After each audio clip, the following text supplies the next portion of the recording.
Hello and welcome to another episode of Mind Ki Baat, where we discuss the part that really matters, your mind, or specifically mental health. I am your host, Shardul, and in this episode, we'll discuss a mental illness which I would say is most likely to be misunderstood, and the people who have it are also in danger of facing cruelty and being stigmatized in our society. The condition I'm talking about is schizophrenia. Many people who live with schizophrenia experience negative auditory voices. I started getting really paranoid because obviously the voices were saying things that... Your eyes are full of disgust. You smell. You are disgusting.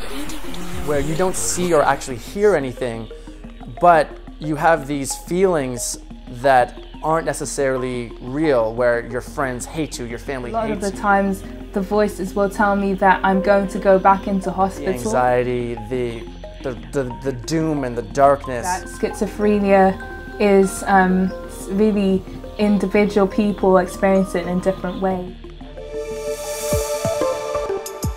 This is a Newslaundry podcast, and you're listening to Mind Ki Baat.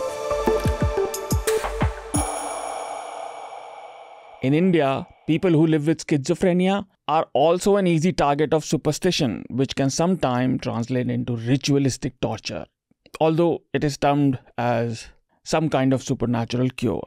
But to help us understand how schizophrenia affects someone who has it, we have with us Mr. Amrit Kumar Bakhshy. Mr. Bakhshy was a banker by profession and has been a caregiver of his daughter since the early 90s.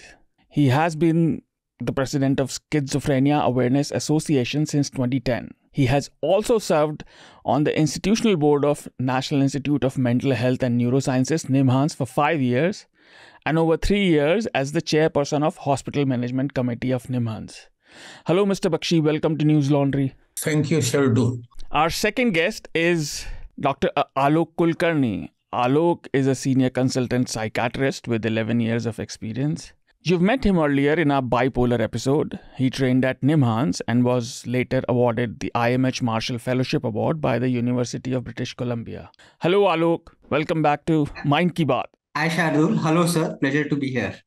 And I wanted to say, if you trained at NIMHANS, then possibly our two guests know each other, or is this just my wishful thinking? I've read about Mr. Bakhshy's work, and I'm aware of his phenomenal work in the field of schizophrenia and in enhancing mental health awareness. He is available to the families whose members have been afflicted with mental illness. So I know of Mr. Bakhshy's work. Right. But you're not personally familiar. I thought because Mr. Bakhshy has been at NIMHANS and you trained, so the paths might have crossed.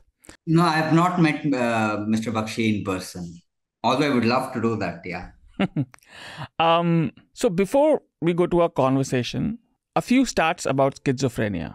According to Global Burden of Diseases 2017 data, at least 20 million people in the world have schizophrenia. As per a 2008 research in Epidemic Review journal, the annual number of new cases of schizophrenia is 1.5 per 10,000 people. Studies tell us that about 20% of people with schizophrenia make a suicide attempt at least once in their lives. And according to Archives of General Psychiatry 2005, approximately 5% of people with schizophrenia die by suicide. Usually, this risk is higher at the onset of the illness. Another medical journal, Global Burden of Disease, says that schizophrenia is one of the top 15 leading causes of disability in the world. Coming to India, according to a study by Gururaj, Girish and Isaac in 2005, schizophrenia is seen in about 3 in 1,000 individuals in India. A recent study at Institute of Mental Health and Hospital in Agra showed that 7% of mentally ill Indians suffer from schizophrenia. And finally, a 2015-16 survey conducted by NIMHANS revealed that the prevalence of schizophrenia in the Indian population is 0.5%. It sounds low, and statistically it is low. But remember, 0.5% of the Indian population is close to 70 lakh people. But these stats cannot really portray what schizophrenia really is and what it means to deal with it every day. For that, I'll go to our first guest, Mr. Bakhshy. Mr. Bakhshy, you've known this condition intimately now for almost 3 decades. Yes. And yes. Your daughter suffers from it. Can you tell our listeners what a person with schizophrenia goes through? Yes. So schizophrenia is the most dreaded severe mental disorder. Yes. And in this illness, a person loses touch with reality and develops distorted and bizarre thoughts. So touch with reality is lost, and what person perceives and sees and hears is away from reality. So I think this little definition should suffice. Yes, but what I wanted to ask you was, because you've seen not only the disease in your personal capacity as father, but also when you started to work in this field, for its awareness.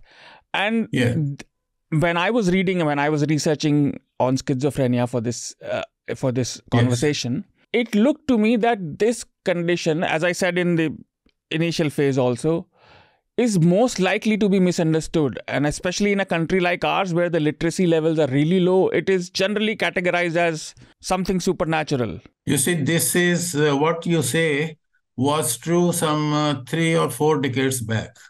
Right. Now it is not so. Now a lot of awareness has been created over the years, and that supernatural part is much, much less. So most of the families, when the symptoms develop, they are more or less aware that yes, mental illness is there with this family member, and they generally go to the psychiatrist more or less straight away. So some of them may still be going to temples and other things, but along with that, they also go to the psychiatrist. Earlier, going to a psychiatrist was considered a stigma by itself. You go to the psychiatrist and families will, other families and relatives will know that there is something wrong with this family member. So now that is much, much less. That's how I have seen and I feel. Right. So, in your assessment, the situation has improved a bit. Substantially improved. No, not a bit. Substantially. So in past couple of decades, it has substantially improved. At least the awareness and acceptance of the treatment. Yes. If nothing in the else. last 3-4 decades. Right. Not couple of decades. No. Yes. Although I am not trying to contradict you, but I come from a very small town in Uttar Pradesh, and I know someone in my extended family who still don't want to go to these things. So, but I think we still need more awareness. And of course, like, the work needs to continue a lot. Villages or small towns, still awareness has to be created. Yeah. But it is improving. Things are improving. That is my assessment. Yes. I run a WhatsApp group, very active group. More than 300 family caregivers are its members. And views are freely exchanged. People narrate their problems and others give their solutions. And there is no attempt to hide the illness. Which is great. And this should go on. I wanted to ask you one more thing before I go to Alok. Yes. Because you have encountered and seen this disease personally, this illness. Yes. How has your perception changed about schizophrenia itself? Like, can you give us a picture of what you thought earlier in just the beginning when your daughter was diagnosed and you started to see the effects, and now has your perception changed? What has changed? Yes. So when her illness started, or when it exploded, now you see the signs of the illness are also visible from childhood days. But the families don't realize that this is a severe mental health condition.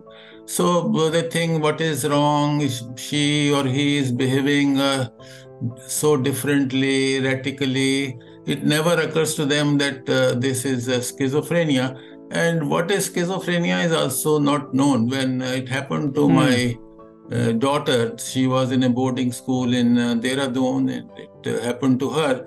So we didn't know what is it. Even the principal of the school said she was very close to nervous breakdown. And because we were not regular in our connection with her, we were not talking to her, so it has happened to her. So there was total ignorance. I tried to know, that time internet had just come, so Wikipedia, some information here and there I tried to gather. And then over the years I developed the knowledge about mental illness and schizophrenia.